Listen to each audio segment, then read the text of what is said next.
আসসালামু আলাইকুম প্রিয় নবম দশম শ্রেণীর শিক্ষার্থীরা, যারা সাহিত্য পড়তে ভয় পাও। হ্যাঁ, এক্স্যাক্টলি তোমাকেই বলছি, যারা সাহিত্য পড়তে ভয় পাও তাদের জন্য আমাদের একটা নতুন সিরিজ।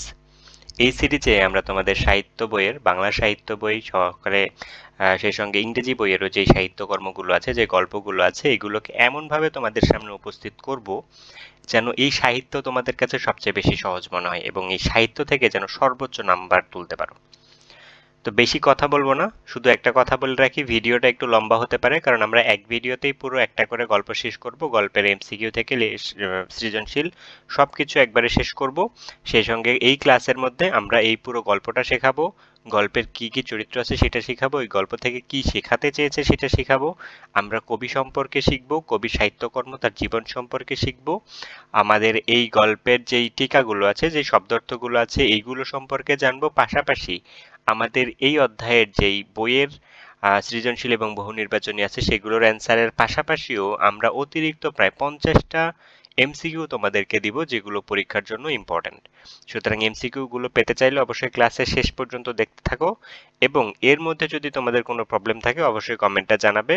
কোনো কথা না বাড়িয়ে ক্লাস শুরু করি, আশা করি ক্লাস শেষে কথা হবে। তো আমাদের প্রথম গল্প যেটা, সেটা প্রত্যুপকার। এটা তোমরা জানো যে তোমাদের বইয়ের এইটাই প্রথম গল্প।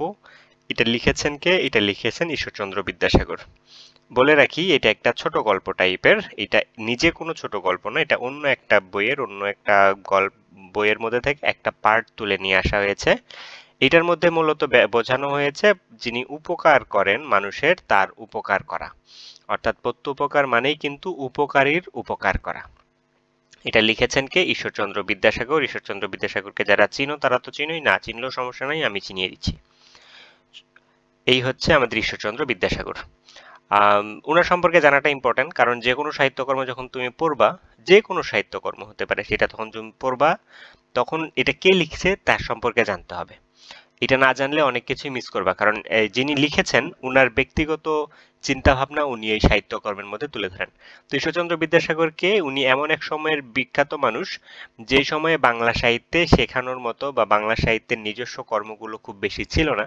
তো উনি এমন কিছু গল্প তৈরি করেছেন বা গল্প সংকলন করেছেন বা অনুবাদ করেছেন যেন সেগুলো বাংলাদেশের বা বাংলা ভাষাভাষী অঞ্চলের মানুষ বা বিশেষ করে শিক্ষার্থীরা, তোমরা যারা আছো, তারা পড়তে পারো এবং এগুলো পড়ে কিছু শিখতে পারো। এই যে এই গল্পটা প্রত্যুপকার, এইটা পরেও কিন্তু বেশ অনেক কিছু শেখার আছে।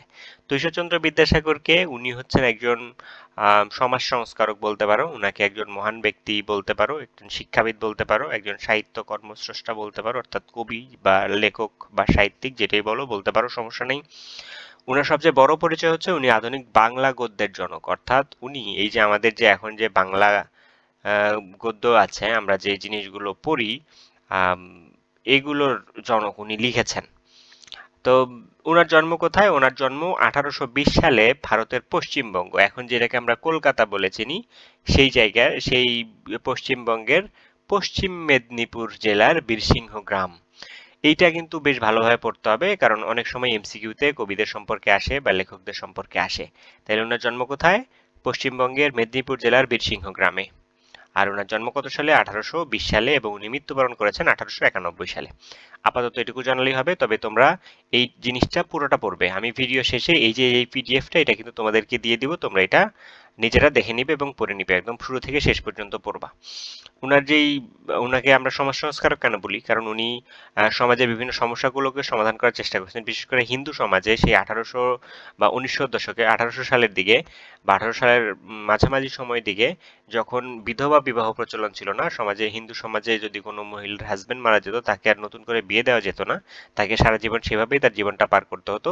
উনি এই প্রথাটার পরিবর্তন করেছেন। উনি বলেছেন যে না, যদি কারোর স্বামী মারা যায় তা সে অবশ্যই বিয়ে করতে পারবে, তাকে বিধবা বিবাহ দেওয়া যাবে। এই জন্য ওনাকে সমাজ সংস্কারক বলা হয়। এছাড়াও উনি মানবতা প্রেমী ছিলেন, উনি শিক্ষাবিদ ছিলেন। উনি কেন শিক্ষাবিদ ছিলেন সেটা আমরা একটু পরে জানবো। চলো পরের স্লাইডে যাই, আমরা দেখি উনার বিখ্যাত সাহিত্যকর্মগুলো কি কি আছে। উনার যেই সাহিত্যকর্ম আছে সেটা, সেইগুলোর মধ্যে বিখ্যাত যেটা, সেটা হচ্ছে আম, শুরুর দিকে দেখো, আগে তার আগে তোমরা ছবিটার দিকে খেয়াল করো, কতটা ডেডিকেটেড একজন ব্যক্তি। উনি কি করতেছেন জানো? উনি আসলে পড়তেছেন। এবং এই জায়গাতে যদি খেয়াল করো তাহলে দেখবে ওনার চুলটা সুতা দিয়ে বা দড়ি দিয়ে বাঁধা। কেন বাঁধা? উনি আসলে পড়তেছিলেন, উনার মনে হচ্ছিল যে উনি ঘুমিয়ে পড়তে পারেন বা ওনার শরীরটা ক্লান্ত লাগতেছিল, যার কারণে উনি চুলটা বেঁধে রেখেছেন। যেন ঘুমিয়ে পড়তে লাগলে বা ঘুমিয়ে গেলে যেন ওনার চুলটা টান লাগে এবং ওনার ঘুম থেকে উনি জেগে ওঠেন। ওনার পড়াটা এত গুরুত্বপূর্ণ ছিল এবং উনি কিন্তু খুবই ভালো স্টুডেন্ট ছিলেন। তো তোমরাও যারা ভালো স্টুডেন্ট হতে চাও, এসএসসি তে ভালো রেজাল্ট করতে চাও, ভালো পরে এইচএসসি তে যেন ভালো কলেজে চান্স পাও, তাদের জন্য কিন্তু উনি একটা উদাহরণ। কারণ উনার মতো তোমাদেরকেও চুল বেঁধে পড়তে হবে না, বাট ভালো করে পড়তে হবে, এটাই হচ্ছে বিষয়। তো ওনার সাহিত্যকর্মগুলো জানতে হবে। কেন জানতে হবে? কারণ উনি অনেক সময় প্রশ্ন আসতে পারে যে এটা কে লিখেছেন। সেজন্য এটা জানতে হবে। এছাড়াও একজন ব্যক্তি সম্পর্কে জানলা, উনি কি কি লিখছেন এটা জানলা না, এটা তো হবে না, এটা ঠিক না। ওনার সম্পর্কে জানা উচিত। তো উনি প্রথমে যেটা এখানে আসে, উনি আরো অনেক কিছু লিখছেন, শুধু এগুলো না, আরো অনেক কিছু লিখছেন। তার মধ্যে গুরুত্বপূর্ণ বিষয়গুলো আমরা এখানে তুলে ধরার চেষ্টা করেছি। উনি প্রথম যেটা লিখেছেন এটা হচ্ছে বোতল পঞ্চবিংশতি। এটা মূলত গল্প সংকলন। এই বইটাতে অনেকগুলো ছোট ছোট গল্প উনি যোগ করেছিলেন। এরপর আছে শকুন্তলা। এইটা একটা অনুবাদ। এই অনুবাদটা উনি করেছিলেন। এই অনুবাদের যে প্রধান লেখাটা সেটার নাম ছিল অভিজ্ঞান শকুন্তলম। এটা লিখেছেন কালিদাস। কালিদাস কিন্তু ভারতীয় উপমহাদেশের খুবই বিখ্যাত একজন ব্যক্তি। উনি প্রাচীন ভারতের একজন বিখ্যাত লেখক। এরপরে সীতার বনবাস। এটা একটা কাব্যগ্রন্থ। এটার মূল উপজীব্য বিষয়টা নেওয়া হয়েছে রামায়ণ ভিত্তিক কাহিনী থেকে। এরপরে বর্ণপরিচয়, এই যে দেখতে পাচ্ছ বর্ণপরিচয়। এই বর্ণপরিচয়টা কি জিনিস জানো? এই যে তোমরা ছোটবেলায় পড়েছো না, শরীয়তে অজগর শরিয়াতে আম, এই ধরনের যে জিনিসগুলো পড়েছো, এই টাইপেরই একটা বই উনি লিখেছিলেন। এইটার নামই বর্ণপরিচয়। সেখানে বাংলা বর্ণমালাগুলোকে সহজ করে দেওয়া হয়েছে। এইটা কিন্তু শিশু শিক্ষায় খুবই গুরুত্বপূর্ণ ভূমিকা পালন করেছে। আজও এই যে আমরা যে বইটা পড়ি, এটার একটা ধারা কিন্তু উনি তৈরি করেছিলেন।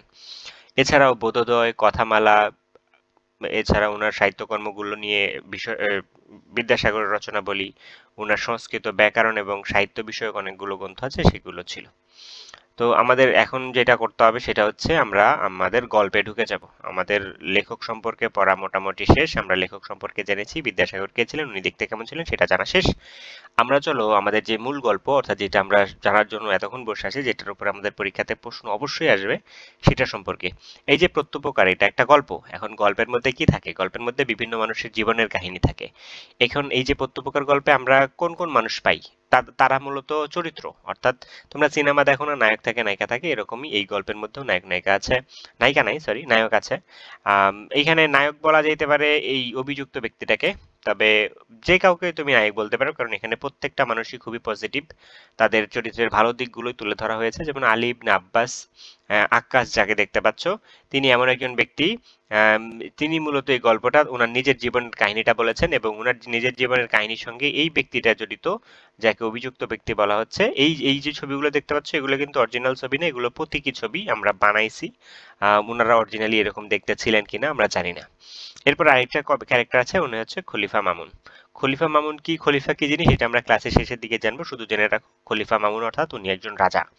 আর এই যে আলী ইবনে আব্বাস, উনি এই রাজার বন্ধু বলতে পারো বা ওনার রাজ কর্মচারী কেউ একজন।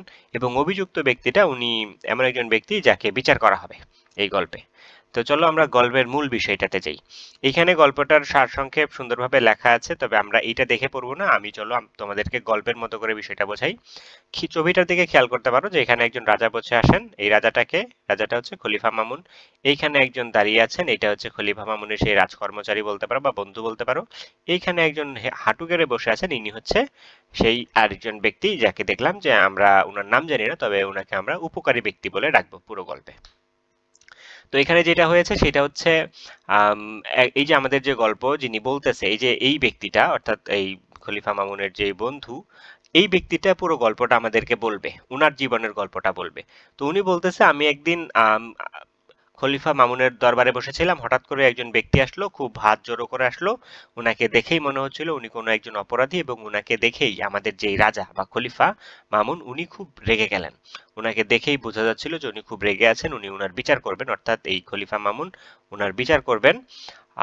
কিন্তু এখন বিচারটা করছেন না, উনি একটু পরে হয়তো বিচারটা করবেন বা একদিন পরে করবেন। এই জন্য খলিফা মামুন উনার এই বন্ধু বা অভিজাতবর্গ কেউ একজন, উনার যে রাজকর্মচারী, তাকে নির্দেশ দিলেন যে তুমি এই ব্যক্তিটাকে নিয়ে যাবে, তোমার বাসায় রাখবে এবং খেয়াল রাখবে যেন সে কোনোভাবেই পালাতে না পারে। যদি পালিয়ে যায়, এই লাইনটা গুরুত্বপূর্ণ, যদি পালিয়ে যায় তাহলে কিন্তু তার যে অন্যায় বা অপরাধের বিচার কিন্তু তোমাকে ভোগ করতে হবে। খুবই সিরিয়াস এবং খুবই জটিল একটা অর্ডার দিয়ে দিয়েছে খলিফা সাহেব। তো আমাদের আলী ইবনে আক্কাস, আক্কাস হ্যাঁ আক্কাসই তো ছিল নাম। উনি আব্বাস, সরি, এক জায়গায় আক্কাস এক জায়গায় আব্বাস আছে, যাই হোক, আহ, আব্বাস হওয়ার সম্ভাবনা বেশি। উনি ভাবছেন যে কি এমন অপরাধ করেছে এই ব্যক্তি যে উনাকে উনার উপরে খলিফা এত রেগে গেল। তারপরেও যেহেতু খলিফা অর্ডার দিয়েছে, উনি খলিফার কথা মতো উনাকে নিয়ে যাচ্ছিলেন। দেখো পরের স্লাইডে দেখতে পাচ্ছি যে নিয়ে যাচ্ছে। নিয়ে যেতে যেতে এই ব্যক্তি, এই অপরাধী ব্যক্তিকে জিজ্ঞেস করে যে ভাই তোমার বাড়ি কোথায়, তোমার উপরে খলিফা কেন এত ক্ষেপে আছে। তখন এই ব্যক্তি শুরুতেই বলে যে আমার বাড়ি হচ্ছে কোথায়, ওনার বাড়ি হচ্ছে, চলো জায়গাটার নাম আরেকবার দেখি। ওনার বাড়ি মূলত দামেস্কে, যেটাকে আমরা এই গল্পে পাই, আম, এই গল্পে আমরা পাই হচ্ছে দেমাস্কাস, অর্থাৎ ওনার বাড়ি হচ্ছে দেমাস্কাসে। দেমাস্কাস কোন জায়গা, সেটা একটু পরে আসি। বর্তমান যে সিরিয়া, তোমরা নাম শুনবে হয়তো, একটা দেশের নাম সিরিয়া, এই সিরিয়ার রাজধানী হচ্ছে দেমাস্কাস। এটা অনেক আগের গল্প, গল্পটা কিন্তু প্রায় আজ থেকে 1300 বছর আগের ঘটনা। তো উনি, এই যে আমাদের আলী ইবনে আব্বাস, উনি বলতেছে যে তোমার বাড়ি কোথায়, উনি এই ব্যক্তিটা বলল যে আমার বাড়ি দেমাস্কাসে।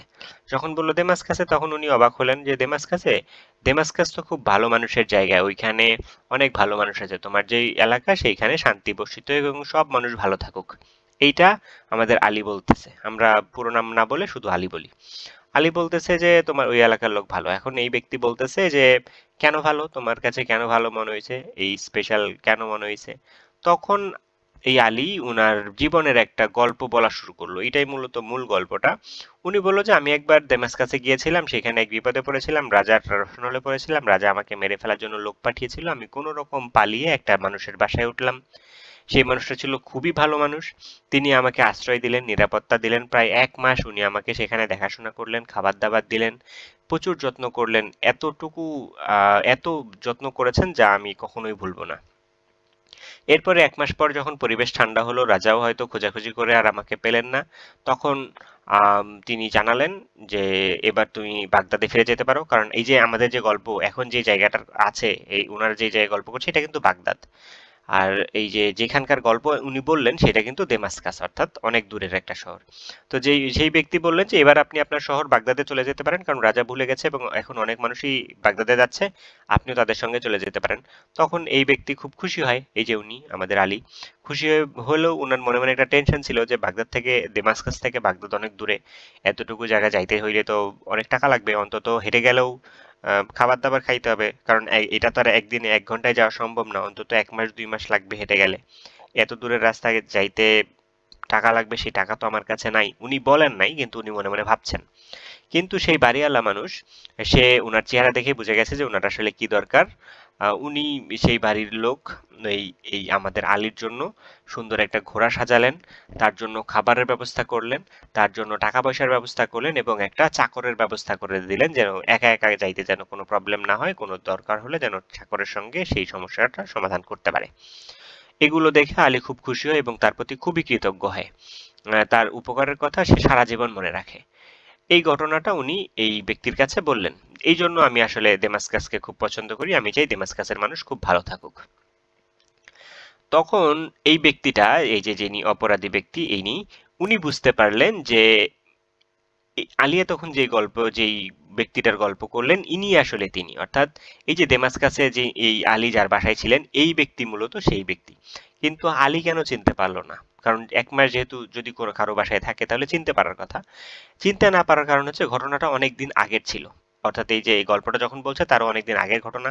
আর দ্বিতীয়ত হচ্ছে, দেখো যখন একজন মানুষ সুখে থাকে তখন কিন্তু তার চেহারা একটা লাবণ্য থাকে, একটা ভালো ভাইব থাকে। কিন্তু যখন সে জানতে পারে যে কয়েকদিন পরে তার মৃত্যুদণ্ড হবে, তখন কিন্তু তার চেহারা পরিবর্তন হয়ে যায়। এইটা হচ্ছে বিষয়, যে এই ব্যক্তির চেহারাটা অনেকটা পরিবর্তন হয়ে গেছে, এই জন্য উনাকে চেনা যাচ্ছিল না।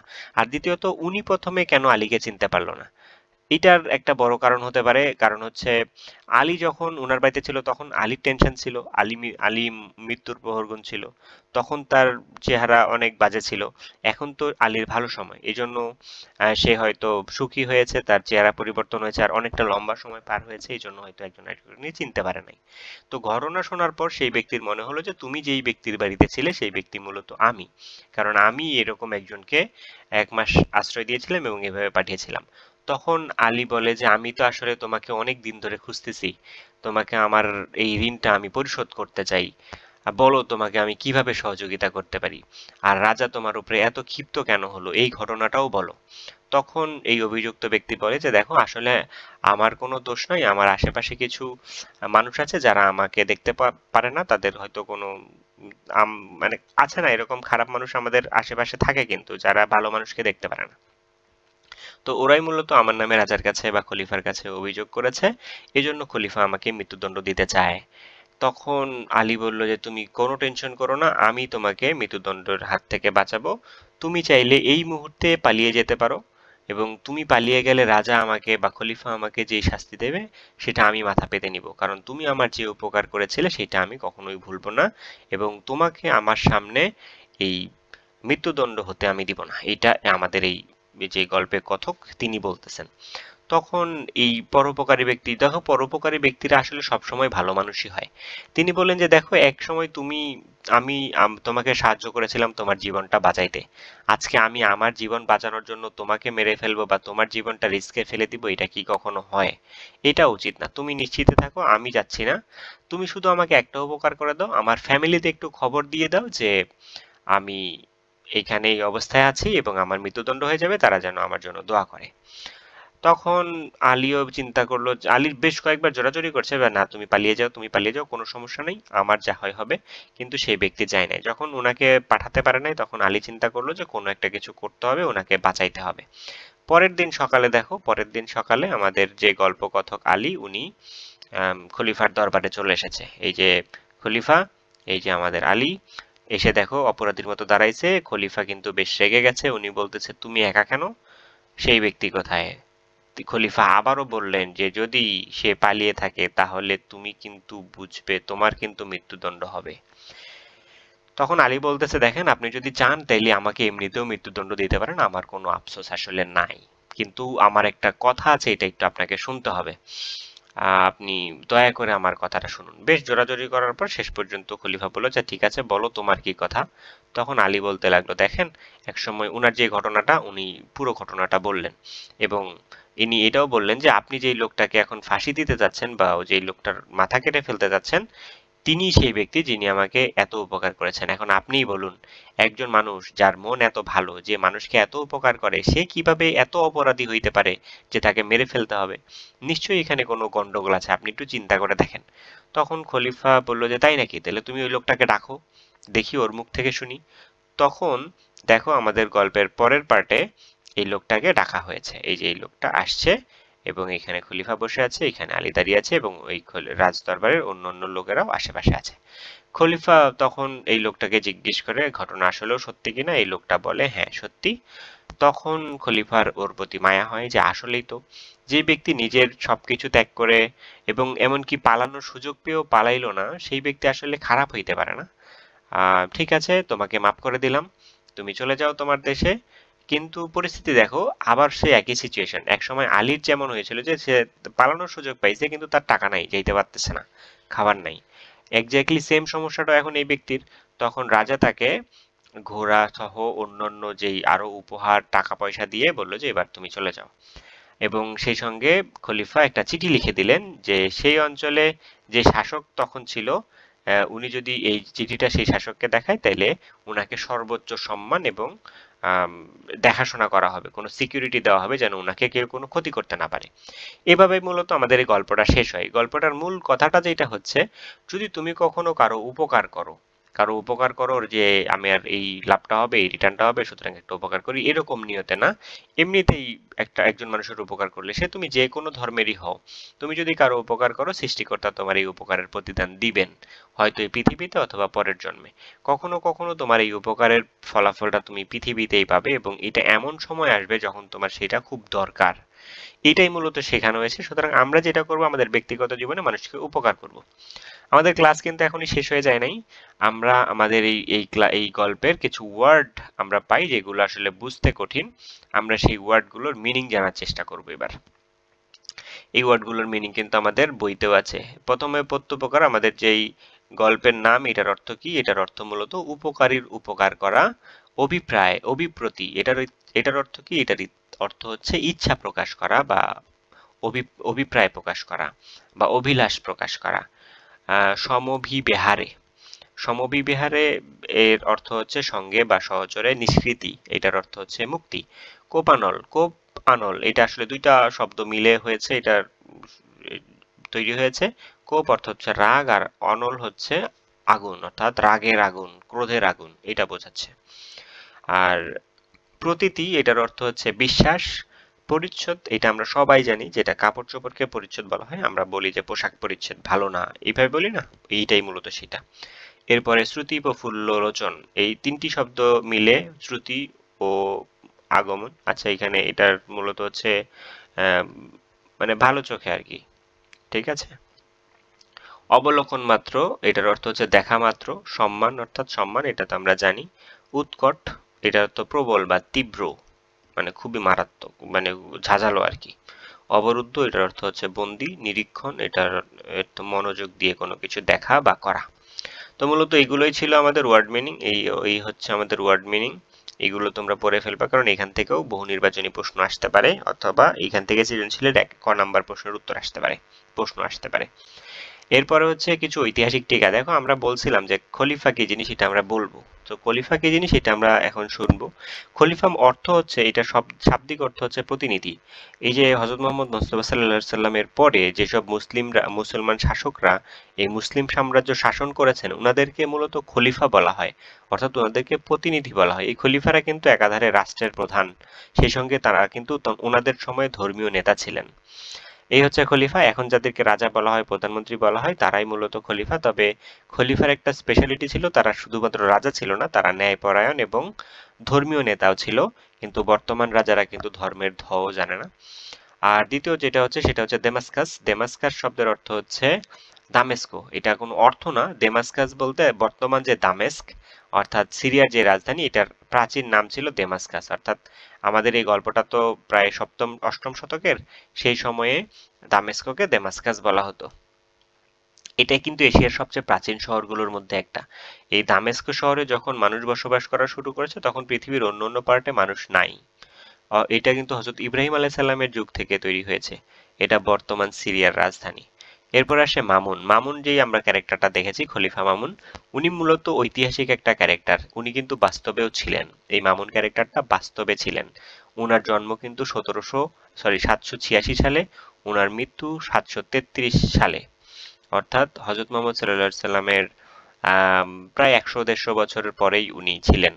এবং উনি কিন্তু আব্দুল আব্বাস, উনার পুরো নাম আবুল আব্বাস আব্দুল আল মামুন, আব্দুল্লাহ আল মামুন। উনি কিন্তু আব্বাসীয় খলিফা হারুনুর রশিদের দ্বিতীয় পুত্র ছিলেন। এরপর আসে বাগদাদ। এই যে এইখানে যে ছবিটা দেখতে পাচ্ছ, নিজের ছবিটা, এই যে এটা মূলত ইরাকের রাজধানী বাগদাদের ছবি। এখনো ইরাকের রাজধানী বাগদাদই আছে। এই ইরাকের রাজধানী বাগদাদকেই মূলত বাগদাদ বলা হচ্ছে। এটার সম্পর্কে বিস্তারিত তোমরা পড়ে নিও। এই যে উপরে যেটা ছবি, এটা হচ্ছে সিরিয়ার রাজধানী দামেস্কের একটা ছবি। যদিও এই দুইটা জায়গায় এখন আর এমন নাই, এগুলো ধ্বংসপ্রাপ্ত হয়ে গেছে। আর ধ্বংস করেছে হচ্ছে পৃথিবীর নিকৃষ্টতম জাতি, এই ইসরায়েলিরা। ঠিক আছে, আমরা পরের পার্টে যাই। পরের পার্টটা মূলত শেষ। এখন কথা হচ্ছে, আমি তো বলেছিলাম আমাদের এই ক্লাসে আমরা প্রচুর বহু নির্বাচনী এবং সৃজনশীল প্রশ্নের উত্তর দিব। সেটা কোথায়? হ্যাঁ, সেটাও আছে, নো টেনশন। সেটা আছে হচ্ছে আমাদের ভিডিওর ডেসক্রিপশনে লিংক দেওয়া আছে। সেইখানে পুরা 52টা বহু নির্বাচনী প্রশ্নের উত্তর সব দেওয়া আছে, এবং সেই সঙ্গে আমাদের যে অনুশীলনীর সৃজনশীলটা আছে সেটার উত্তর খুব সুন্দরভাবে দেওয়া আছে। চলো আমি একটু তোমাদেরকে দেখাই। এই হচ্ছে আমাদের সেই ফাইল। এটার লিংক তোমরা আমাদের ভিডিও ডেসক্রিপশনে পাবা। এখানে দেখতে পাচ্ছ আমাদের যেই অনুশীলনীর বহু নির্বাচনীগুলো সেটার অ্যান্সার, এবং এখানে একটা ব্যাখ্যাও দেওয়া আছে। এই দুইটা হচ্ছে অনুশীলনীর বহু নির্বাচনী। এরপরে আমরা এখানে অতিরিক্ত প্রায় 50টা বহু নির্বাচনী অ্যাড করেছি। এই নিচের দিকে যত যাবে ততগুলো বহু নির্বাচনী, এগুলো সবগুলো কিন্তু পরীক্ষার জন্য খুবই গুরুত্বপূর্ণ, জাস্ট র্যান্ডম কোনো কিছু না। আর এই হচ্ছে আমাদের সৃজনশীল, এই হচ্ছে উদ্দীপক, এই হচ্ছে প্রশ্ন। এরপরে আছে তোমরা প্রত্যেকটা প্রশ্নের উত্তর এখানে পাবা। কোনো কোনো প্রশ্ন উত্তর একটু বিস্তারিত দেওয়া আছে, খুব সুন্দর করে পড়বা। পড়লে মুখস্থ খুব বেশি না করলেও হবে, জাস্ট বুঝে পড়বা এবং বুঝে অ্যান্সার করার চেষ্টা করবা। সবগুলোর অ্যান্সার খুব সুন্দরভাবে আছে। আশা করি পুরো ভিডিওটা তোমাদেরকে হেল্প করেছে। যদি হেল্প করে থাকে তাহলে আর কথা না বাড়াই, ভিডিওটা এখানে শেষ করে দেই। পরের প্রত্যেকটা গল্পের ভিডিও আমাদের চ্যানেলে পাবে, সুতরাং নিশ্চিন্তে চ্যানেলটা সাবস্ক্রাইব করতে পারো। আর ভিডিওটা যদি বেশি লম্বা হয়ে থাকে, একদিনে যদি বেশি প্রেশার হয়ে থাকে, তাহলে আহ, দ্বিতীয় পার্ট দ্বিতীয়ভাবে দেখো, অথবা 2 বার 3 বার করে দেখো, খাতায় নোট করে ফেলো, এবং এই যে যে লিঙ্কগুলো, এই যে জিনিসগুলো দিলাম, এগুলো খাতায় লিখে ফেলো এবং পড়ে ফেলো। ধন্যবাদ সবাইকে পুরো ভিডিওটা দেখার জন্য।